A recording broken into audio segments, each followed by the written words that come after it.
Hey everybody, this is Tracy here with another edition of A View from Tracy's Point.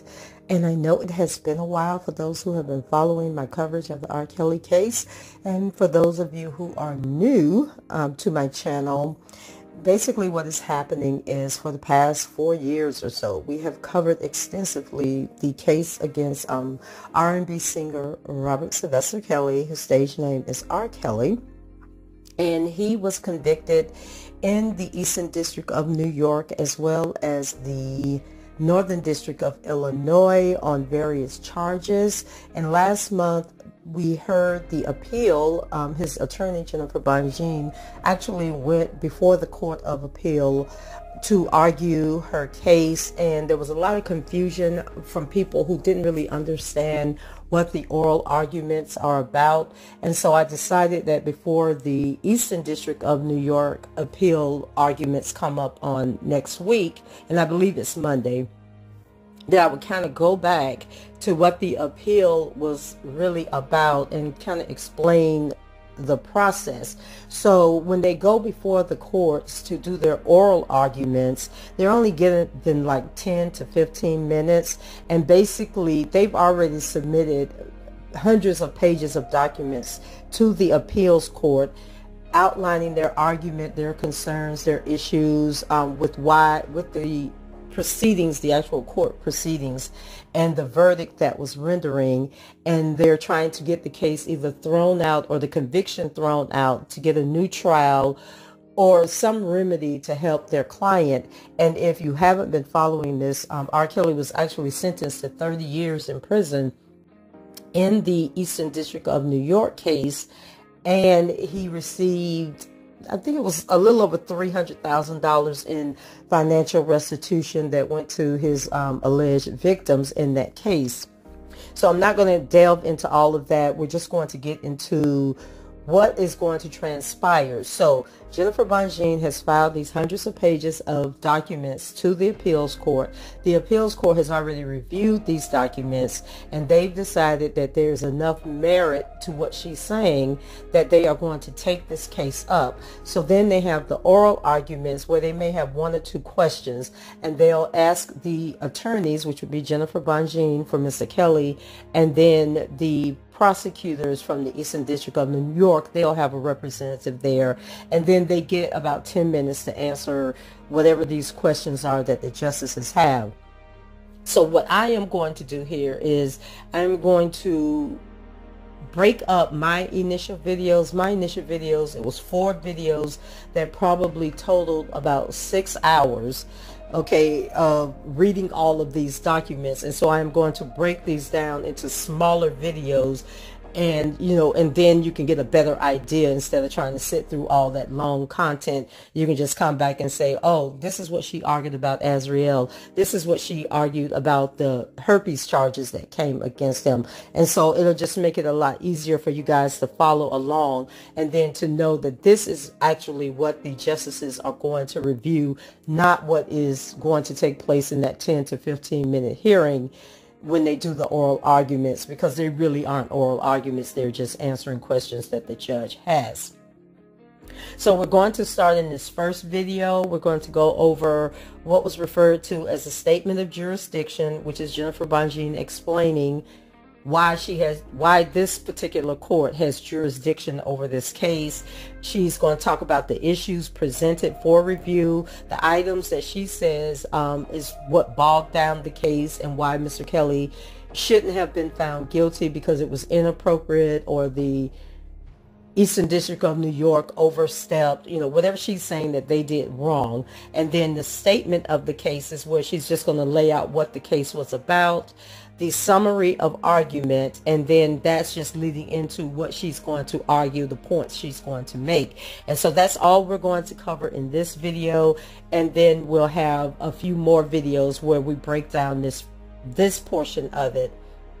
And those will be maybe 5 to 10 minute long videos that you're going to see me posting throughout the day. So just want to give you that brief introduction of what is about to take place and why you're going to see all these short videos popping up on my channel over the next few days. So with that said, let's go ahead and jump into it.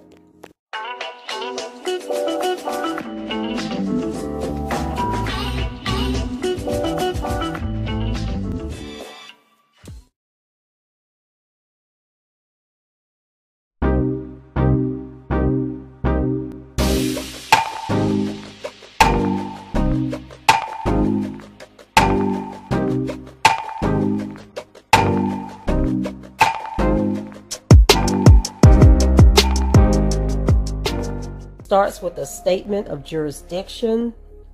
And it says that a jury returned a verdict finding defendant guilty of all charges in the government's third superseding indictment on September 27th, 2021.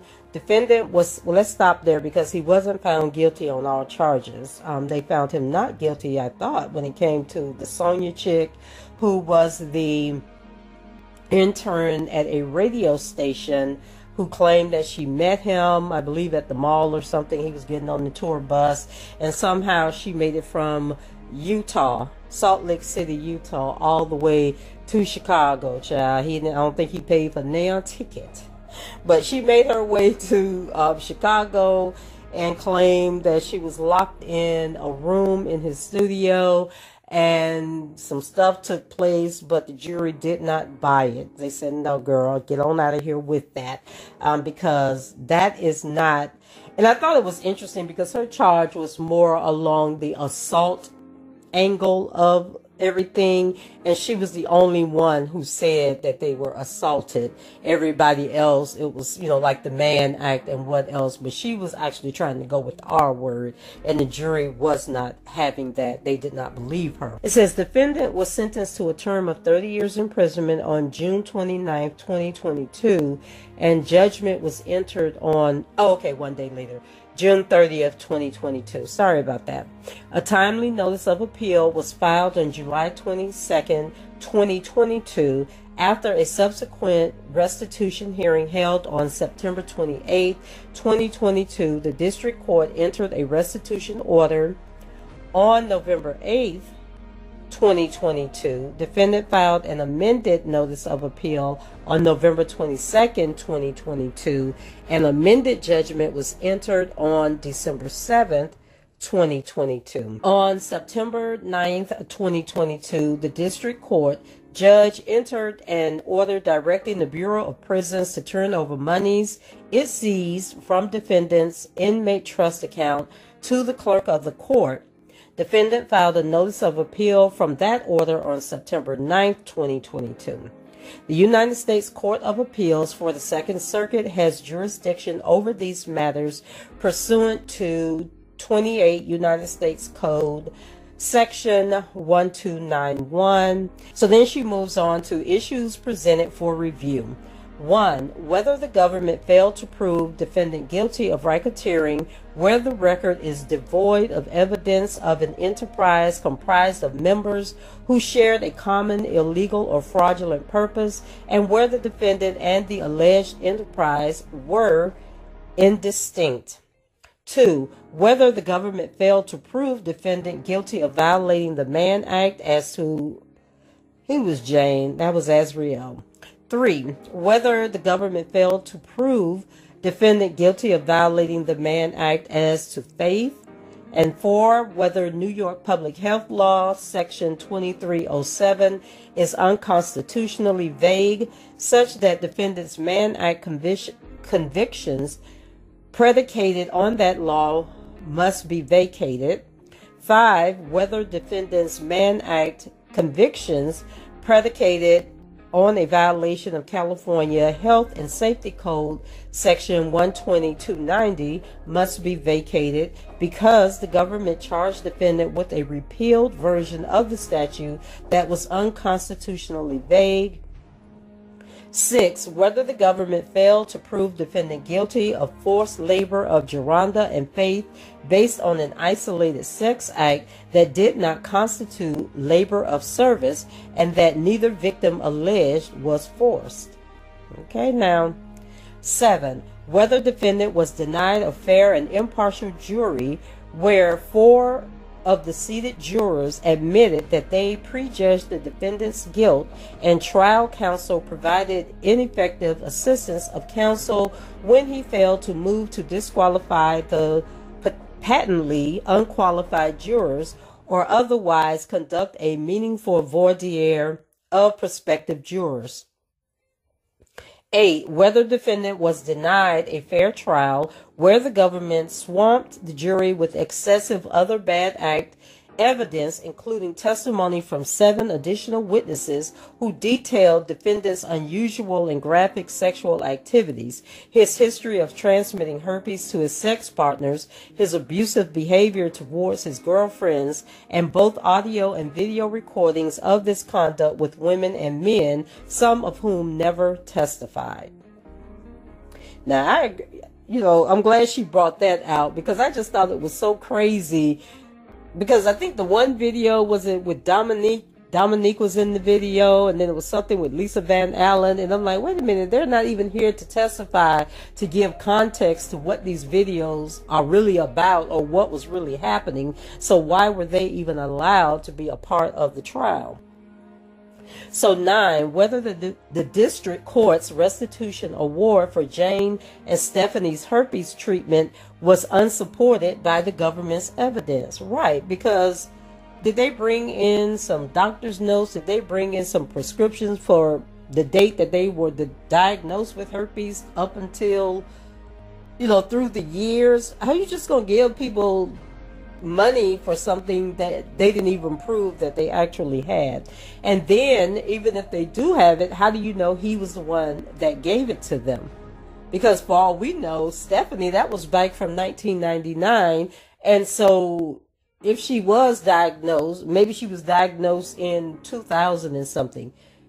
How do you know one of her sexual partners between 1999 and when she was actually diagnosed didn't give her the disease? Like, it's just crazy what they allowed during that trial. Number 10, whether the district court lacked authority to order the BOP to turn over money seized from the defendant's trust fund account to the clerk of the court for future restitution payments. So next we have the statement of case. The defendant is an internationally renowned recording artist, was charged with leading a racketeer, influence, and corrupt organization, RICO, enterprise between 1994 and 2018, comprised of individuals whose objective was to promote defendant's music and to recruit women and girls in illegal activity with defendant and to produce porn and CP. And you guys know what I'm talking about. Defendant was separately charged with various Mann Act violations stemming from conduct in 2015 related to Azriel and 2018 related to Faith. After a 6-week jury trial, defendant was convicted of all counts of the 3rd superseding indictment. He was later sentenced to 30 years imprisonment. Through new counsel, defendant filed extensive post-trial motions pursuant to Federal Rules of Criminal Procedure 29 and 33 that were denied by the district court in a 103-page memorandum decision and order. Not that Ann Donnelly sat there and typed up 103 pages, and I'm sure I read every last one of them to you guys. But just like on the back end, to be like, oh yeah, she was serious, y'all. She had it out for Mr. Kelly, and she just really thought that she was dotting all her I's and crossing all of her T's with her opinion, okay? And well, we know she didn't write it, but she had them law clerks writing it. So defendant includes a concise statement of the case setting out the facts relevant to the issues raised in this brief, and also refers this court to the district court's detailed factual background presented in the light most favorable to the government contained in its order. So A, pretrial motion. But before we get to that, we have a note at the bottom of this page, and the note says on September 14, 2022, defendant was convicted in the Northern District of Illinois with 3 counts of production of CP and 3 enticement counts. He was acquitted of obstruction of justice, receiving CP, and 2 enticement counts. Defendant was sentenced to 20 years imprisonment, ordered to run concurrent to the sentence in the instant case, with the exception of 1 year, which was ordered to run consecutive. All charges brought by the state of Illinois were subsequently dismissed. So we pick back up and it says defendant unsuccessfully moved to dismiss the RICO count pre-trial, arguing that the government failed to sufficiently plead a RICO enterprise. Defendant also moved to dismiss as unconstitutional those Mann Act charges premised on a violation of New York Public Health Law, Section 2307. The district court denied the motion in a written order. On July 23, 2021, the government filed a 55-page motion seeking to admit extensive prior bad act evidence. On July 30th, 2021, defense counsel filed a written objection to the government's motion and filed a supplemental response on August 6, 2021. The district court issued a ruling from the bench, followed by a written order largely granting the government's motion. Throughout trial, defense counsel asked the court to reconsider some of its rulings regarding the admission of other bad act evidence, mostly unsuccessful. And for those of you who are not familiar with my channel, who are just tuning in because this popped up on your feed, I have a whole, actually I turned it into a podcast. YouTube told me to take my playlist on this R. Kelly trial and turn it into a podcast, and that's what I did. So if you want to get caught up on some of the videos that I've done, because on this channel we basically read the documents and then I might interject, some little comments or thoughts, but for the most part we are bringing you the actual we are 100% bringing you the actual and factual information as it is presented in the court documents, but I might sprinkle in, a little bit of commentary. But you can follow this case along pretty well from my videos, I think. And I do have some videos that are not in that playlist. So if you're looking through the playlist and you can't find something that I mentioned in here, then go over to my community page, look up videos and scroll that way. And I think that I'm pretty descriptive about what I'm talking about in the title of my videos. And then when I have some more time, I'll add those additional videos to that playlist. And I just thought it was so interesting when I turned the playlist into the podcast, how many people started watching those videos. So I was like, well, thank you, YouTube. And so we will get the full podcast, the full length of videos into that podcast for people that just want to follow along at a later date. Okay, guys, so that was the introduction into the case, and the next video is going to pick up on her arguments about the jury selection. And as you guys know, I believe there was like 4 people that were on the jury that had actually watched Surviving R. Kelly and had already decided in their minds that they thought he was guilty based on that documentary. So Jennifer Bonjean will get into those arguments in our next video. So go ahead, leave your comments below, rate the video, subscribe to the channel if you haven't done so already. And until the next time, I shall talk to you guys later. Bye-bye.